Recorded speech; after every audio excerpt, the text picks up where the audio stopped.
ये बड़ी राहत हासिल हुई है। कोर्ट ने नियोजित शिक्षकों के समान कार्य के लिए समान वेतन की मांग को सही ठहराया है। साथ ही कोर्ट ने ये कहा है कि समान कार्य के लिए समान वेतन नहीं देना संवैधानिक प्रावधानों का उल्लंघन है। मामले की सुनवाई चीफ जस्टिस राजेंद्र मेनन की खंडपीठ में हुई। कोर्ट ने फैसला सुरक्षित रख लिया था, जिसे आज सुनाया गया। हाई कोर्ट ने यह स्पष्ट कर दिया कि आर्टिकल 14 के अनुसार नियोजित शिक्षकों को रेगुलर टीचर जैसा सैलरी नहीं देना संवैधानिक उल्लंघन होगा। और सुप्रीम कोर्ट के जजमेंट के अनुसार हरदीप सिंह के केस में जिसका जजमेंट हुआ था कि जो नियोजित शिक्षक हैं करीब 3.5 लाख, उनको भी जिस तरह से रेगुलर टीचर को सैलरी मिलती है, जो सुविधाएं हैं उनको मिलेगी। और ये कहते आज केस का निष्पादन कर दिया गया, यानी नियोजित शिक्षक को उतने सैलरी मिलेगी जितना रेगुलर टीचर बिहार में पाया जाता है। वहीं पटना हाईकोर्ट के फैसले के बाद नियोजित शिक्षकों में खुशी की लहर देखी जा रही है। हाईकोर्ट के फैसले के बाद नियोजित शिक्षक संघ ने जल्द ही राज्य शिक्षक घोषित करने की मांग की है। नियोजित शिक्षकों की बहुत बड़ी जीत है, इसके लिए आप सबका। ये बिहार के जो शिक्षित शिक्षक हैं, उनके जो दोहम दर्जा का व्यवहार था, उनके अंदर जो कुंठा उत्पन्न हो रही थी, उसको दूर करने का कार्य माननीय न्यायालय ने किया है। इसके लिए हम माननीय न्यायालय को बधाई देते हैं, अभिनंदन करते हैं कि उनके इस फैसला से आने वाली पीढ़ी के लिए रास्ता साफ होगा कि ये अनुबंध के आधार पे आप किसी का शोषण नहीं कर सकते हैं। समान कार्य समान वेतन लागू होना ही चाहिए। और इसके लिए हम लोगों ने न्याय की आस में पटना हाईकोर्ट में गए थे और हमारी आस पे सफल मुहर लगाई है पटना हाईकोर्ट ने। हमें उम्मीद है कि सरकार भी इससे अब जल्द से जल्द लागू करके हमें पूर्णकालिक शिक्षक का, हमें राज्य शिक्षक का दर्जा हासिल हो जाए।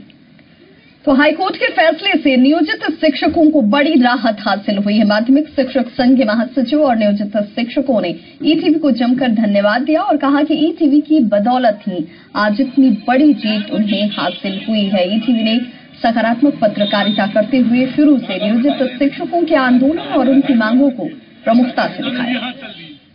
तक ईटीवी ने और भी हमारे इलेक्ट्रॉनिक चैनल हैं, हम कुछ को कंजूस मानते हैं, लेकिन इस लड़ाई में और ये जो एंकर हमारे सामने है, इस एंकर ने लगातार धरना, प्रदर्शन, यात्रा, शिक्षक संघ और हमारी खामियों को भी उजागर किया है, हमारी खूबियों को उजागर किया है।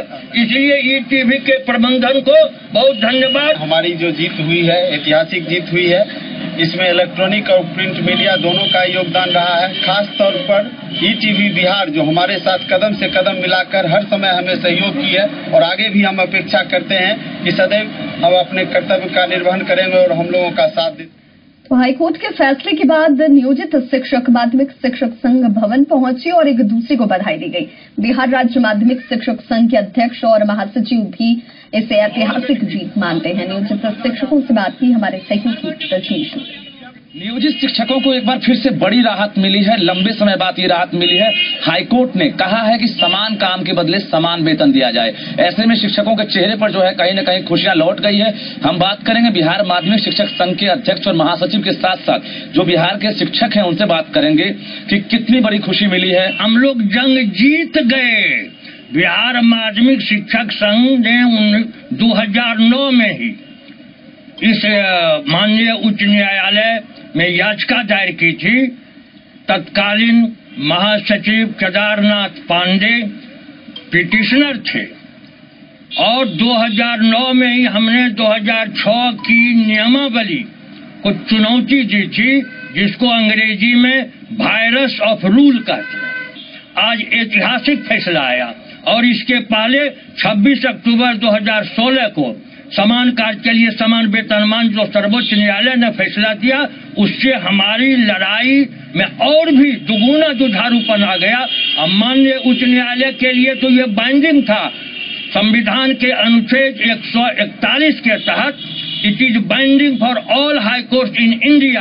तो समान कार्य के लिए समान वेतनमान आपको लागू करना होगा। सर, एक सवाल है, सेवा शर्त को लेकर लंबे समय से इंतजार किया जा रहा था, सरकार अब सेवा शर्त लागू करने वाली है, तो ऐसे में जो हाईकोर्ट का फैसला है क्या? अब इसी के संदर्भ में हमने तो इसके पहले ही कहा कि 2006 के तहत सेवा शर्त हम रिजेक्ट करते हैं अब हमारा 83 जो सेवा सत्र पहले से बना हुआ है सरकारी विद्यालय में जो शिक्षक कार्यरत हैं, वही सेवा सत्र सभी नए शिक्षकों के लिए, और पुराना वेतनमान जो केंद्रीय वेतनमान अभी लागू है पूरे देश में, वही वेतनमान अब हमको मिलेगा।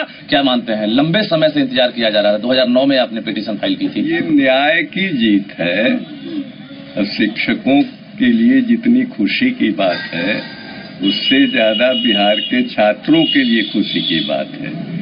एक तरह के बिहार में जहां गरीबों के बच्चे पढ़ते थे, 2 तरह के अध्यापक सरकार ने रखे थे, और पूरे शिक्षकों की जमात को, उन बच्चों को जो वंचित वर्गों से आते हैं या हाशिए के बच्चे हैं, उनको पढ़ाने के लिए जो आप किसी तरीके से राजनीतिक लाभ लोभ के हिसाब से आपने शिक्षकों की नियुक्ति की थी कम वेतनमान में, इससे शिक्षा प्रभावित हो रही थी। समान काम के लिए समान वेतन का सिद्धांत आज जो न्यायालय ने फैसला दिया है, ये लागू होने के बाद गुणवत्तापूर्ण शिक्षा की दिशा में एक बड़ी मजबूत पहल उभर करके आएगी। व्यक्त नहीं कर सकता। बिहार ही नहीं, हिंदुस्तान के शिक्षक आंदोलन इतिहास का आज स्वर्णिम दिन है। सरदार वल्लभ भाई पटेल के जन्मदिन के अवसर पर माननीय उच्च न्यायालय ने शिक्षकों के लिए तो समान काम के लिए समान वेतन दिया ही है, भारत के संविधान की आत्मा को बचा लिया है। जिसका इंतजार था, अब इंतजार खत्म हुआ। हाईकोर्ट ने बड़ी राहत दी, अब समान काम के बदले समान वेतन मिलेगा। जाहिर है शिक्षकों के अंदर एक नई ऊर्जा मिलेगी, और शायद इसके बाद गुणवत्तापूर्ण शिक्षा में भी कहीं न कहीं असर देखने को मिलेगा। कैमरामैन नीलमणि के साथ रजनीश कुमार, ईटीवी न्यूज, पटना।